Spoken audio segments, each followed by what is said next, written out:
Think about the last time you saw a brand new car and felt that pull in your chest, that desire, that voice in your head saying, "One day, that's going to be mine." I get it. I've been there. Most of us have. But here's what nobody tells you in that moment. The second that car rolls off the dealership lot, it has already lost $10,000 of its value. You haven't even made it home yet. No market crash caused that. No bad luck.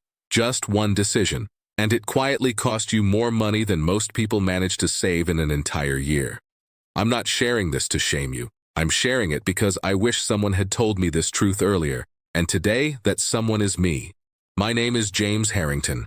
I've built companies from nothing, sold one for billions, and spent years analyzing how people make financial decisions. And the one mistake I see most often, across every income level, every age group, every background, is how people think about cars. Not because cars are evil, but because nobody ever taught us the real cost of owning one. Today, I want to change that for you, because you deserve to understand where your money is actually going. Here's what's really happening. You work hard, you sacrifice, you save up, and when you finally have some money in your hands, the world around you, the ads, the dealerships, the culture, tells you to spend it on a car. They make it feel like a reward, like proof that you've made it. But from a financial standpoint, that car is a depreciating asset. Every single day you own it, it becomes worth less than the day before. The moment you drive it home, the value drops. That's not just a car. That's a slow leak in your financial future.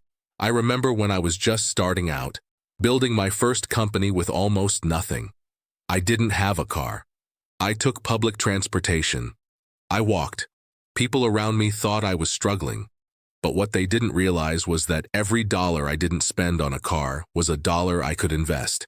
A dollar that could grow. A dollar that could one day give me freedom. And that is exactly what happened. Here's the number that should stop you in your tracks. If you take $30,000, the cost of an average car, and instead of buying that car, you invest it in a simple, diversified portfolio earning around 7 to 8% per year, that single decision can grow into hundreds of thousands of dollars by retirement. One choice. One moment where you choose your future instead of your image. That difference can completely change the direction of your life. Now, I know what you're thinking. James, I need a car. I can't walk everywhere. And you're right. Transportation is a real need. I'm not asking you to be unrealistic. What I'm asking you to do is separate what you actually need from what marketing has convinced you that you want. Those are two very different things. Here's a simple framework. If your net worth is under $100,000, avoid buying a brand new car. Buy a reliable used car instead, one that has already taken the big depreciation hit. Let someone else absorb that first massive loss. You drive something safe and dependable that's already paid for. Then you take the money you would have spent on car payments, $500, $600, sometimes $800 a month, and you invest it automatically every single month.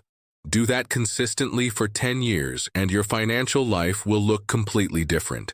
Because the truth about wealth is very simple. Wealthy people don't build their fortunes by spending money on things that go down in value.